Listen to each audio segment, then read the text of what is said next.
Hello and welcome to Curator with a Camera. My name's Rob Scargill. I'm the lead curator of the Railway Futures Gallery at the National Railway Museum. And today we are at Govia ThamesLink Railway's Hornsey depot to look at the Class 700.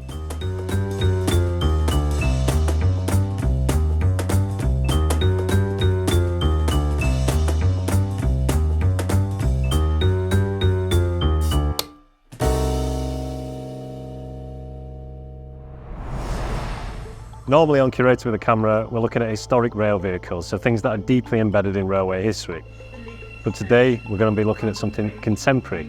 This isn't just any train though, it doesn't just run up and down the line, it's going to do something that's world leading, that could change railway signalling forever. So we're here today at Govia ThamesLink Railway's Hornsey depot, the operators of Great Northern Rail and of the ThamesLink network, to look at their Class 700 train. So the Class 700s were built by Siemens Mobility and the first train ran in 2016. The routes that they cover go as far north as Cambridge and Peterborough, and they go as far down south as Brighton, Horsham and Sevenoaks. These are electric multiple units, so EMUs. That means that they don't have a locomotive at the front, they have self-propelled carriages, and they get their electricity from overhead line equipment and from dropping shoe gears as well, third rail. It's one of the only trains in the UK that currently uses digital signalling, and we're going to dive deep into that today. Come with me.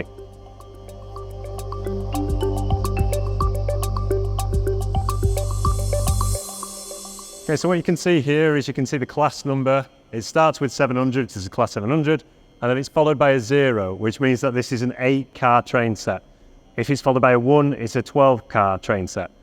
You can also see the ThamesLink name there, it's a Govia ThamesLink train, and there we have a Delner automatic coupler as well at the front. Okay, so looking at some exterior features of the Class 700, you can see that there are nice big windows up there at the top. Also with the doors, we have level access throughout the whole thing. Apologies as well if you can hear some buzzing, we are in a live depot and you can hear the electric train all powered up. So there's level access from here because some steps come down as well. And if we just take a look at the bogie here, so this is a new bogie designed by Siemens. It's lightweight, it's called an SF7000, and you can see there as well the shoe gear which connects to the third rail. Now what this does is it lowers onto a rail which is separate from the two rails as part of the track. That runs along here and picks up the electricity. That is used across London, it's also used in south of London as well, whereas north of London they use overhead electric through a pantograph at the top of the rail vehicle. Moving along then, we'll have a look at another feature right at the front of the train, and as I mentioned, this is a very long train. It was designed this way to improve passenger commuter capacity so that you could get more people in and out of London during the day. And you can kind of just see the length of this service. So this is an 8-car, there's a 12-car as well, which is a 1/4 kilometre long, so extremely long. And this is really important because the whole point of the Class 700 was to improve the capacity of commuters in and out of London. And actually through the introduction of this train, there's over 50,000 more people that come in and out of London every single day. Because we're here at Hornsey depot, we can actually get underneath the train and have a look at what's underneath. So we're going to take advantage of that and have a look at the bogie now. So we've got the 2 traction motors here, which can be used for braking the vehicle. We've also, just under here, which is unique to the electric multiple unit, got the fixed coupler, which keeps everything nice and tight. And then just here as well, we've got the disc brake, and you can see these bars here, they circulate to keep the whole thing cool. So I've made it to the front of the train, and now we're going to look at one of the first things that you can see from the exterior, which shows that this train is a little bit different, that it's got ETCS digital signalling involved. This is a Belize receiver. I'm just going to come inside here to have a closer look. You can just see there. Normally, by the way, this would have microwave radiation emitting from it. We wouldn't be allowed underneath here, but that's been turned off. So what this does is there are balises on the ground, balise beacons on the ground. These are these yellow squares, and what it does is that sends information about where the train is, exactly where it is, to the driver above. And it's this receiver that gets that signal, which is then sent up to the driver machine interface, so the driver knows exactly where they are when they're in the rail vehicle.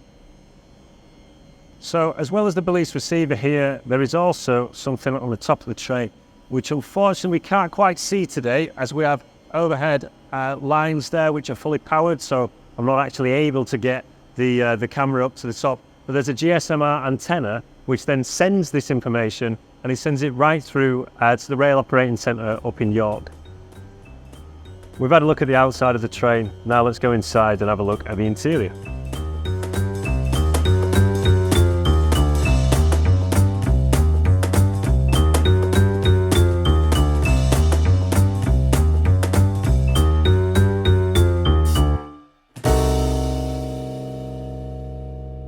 We're inside the Class 700 now, and we're going to look at some of the interior details which may be familiar to a lot of people who have travelled maybe on this line before.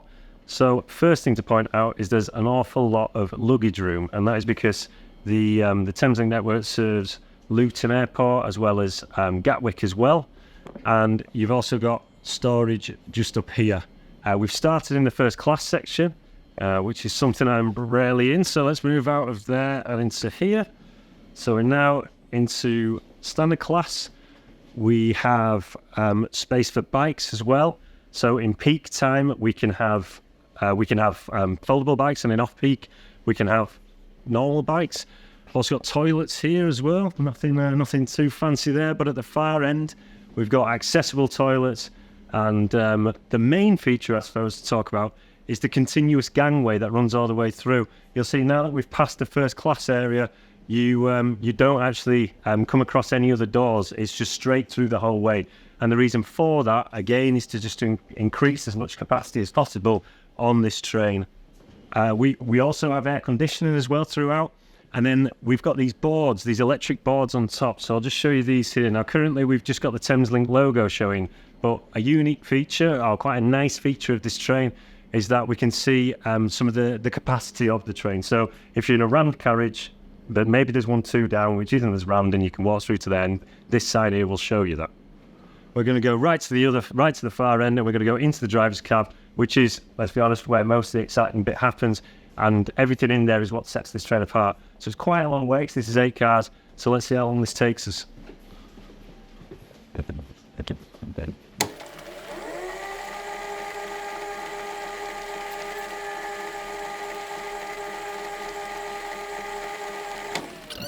So we've got our steps in for the day now, and we're just arriving into the driver's cab.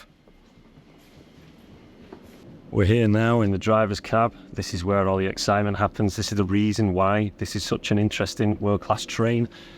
Just switch these lights on here, get sat in position, and we'll show you some of the controls of the Class 700. So in front of me here, we have the driver machine interface, or the DMI. And what you've always got to do when you're driving a train is you've got to type in your train running number. So I'll just pop that in there, and then we're going to press start. And there we go. We are now ready to drive the train. You can see the AWS Sunflower there on the right hand side. And on the left here, we've got the human machine interface. So HMI, this is for identifying faults. But what you can also do with this, and I'm going to do this now, is you can also release some of the doors. So just press these here, let's get those on, accept, and then you press these red buttons here, and there you go. We've got the CCTV on now, and you can see the side of the train. Make sure that there's no people just rushing off onto the train, make sure everything's safe, and then you close those doors again and get driving ahead. Just looking at some of the other features that we've got here. We've got the warning depot horn. Why not? Let's press that. Hear that there. We've also got the hazard warning lights, so press those. And you can see just outside there, they're going off and on. Press that. And then we've got your big emergency stop button, which hopefully you wouldn't have to press, but just in case. And then this is the most important one. This is the ATO button, and this really is the thing that separates this train from everything else. ATO stands for automatic train operation. Now there's different grades of automation, ranging from level 0 to level 4. With grade 0 you would have no automation whatsoever. With grade 4 you would have nobody in the rail vehicle at all. This is grade 2, which means you've got to have a driver who's alert at all times, but still this train does take over controls, it does operate on its own, and the driver's just watching out for anything if there are any issues. So the Class 700 is one of the few trains in the UK that uses digital signalling, uses ETCS. And the reason why that's so important, the reason why this is the future of railway signalling, is if we strip it right back, rail vehicles are really heavy and they're really difficult to stop. And you don't know what's in front of you.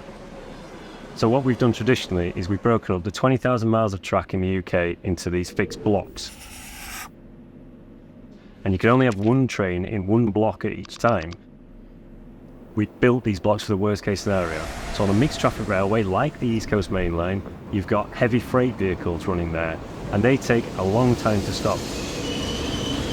But small passenger vehicles, for example, they don't take as much time, but they're in the same block of the same space. What digital signalling does is it takes those blocks and it gives each train their own individual block and increase the amount of trains on the railway, therefore getting the maximum capacity on the railway. So it's really, really exciting that this train is one of the first to use that in Britain.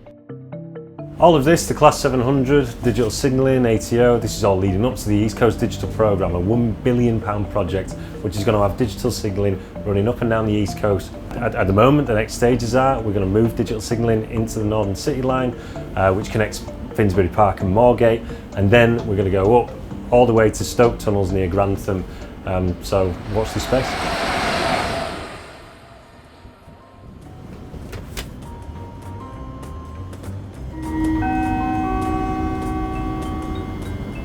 Following on viewers of Curator with a camera, if you enjoyed our video and would like to find out more, please look up NRM's YouTube channel and also like and subscribe as well for more content.